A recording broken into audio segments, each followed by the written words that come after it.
সমবায়িকা স্বপ্ন পূরণে অঙ্গীকারবদ্ধ।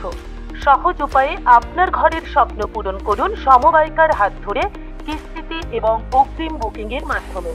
সমবায়িকা, তিনবাত্তি মোড়, শিলিগুড়ি। আজই কল করুন 7601829172 এই নাম্বারে। এছাড়াও কল করতে পারেন 8617037678 এই নাম্বারে। শনিবার রাত 10:30 নাগাদ মাল মহকুমার ক্রান্তি এলাকায় পুলিশের নাকা চেকিংয়ে টাকা সমেত আটক করা হলো এক বিজেপি নেতাকে। মালবাজার শহরের 20 নম্বর ওয়ার্ডের বাসিন্দা রাকেশ নন্দী নামে ওই ব্যক্তি মাল বিধানসভা এলাকার বিজেপির আহ্বায়ক। শনিবারের রুটিন মাফিক নাকা চেকিং চলাকালীন বিজেপি নেতার গাড়ি থেকে 7,75,000 টাকা উদ্ধার করা হয়েছে।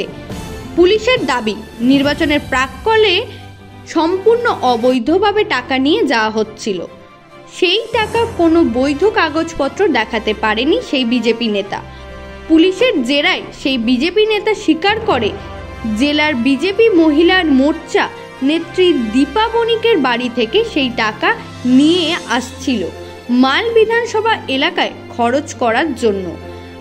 আটক বিজেপি নেতাকে জেরা করে আরও 1,30,000 টাকা দীপা বণিকের গাড়ির থেকে বাজেয়াপ্ত করা হয়। মোট বাজেয়াপ্ত হওয়া টাকার পরিমাণ 9,05,000 টাকা বলে পুলিশ সূত্রে জানানো হয়েছে।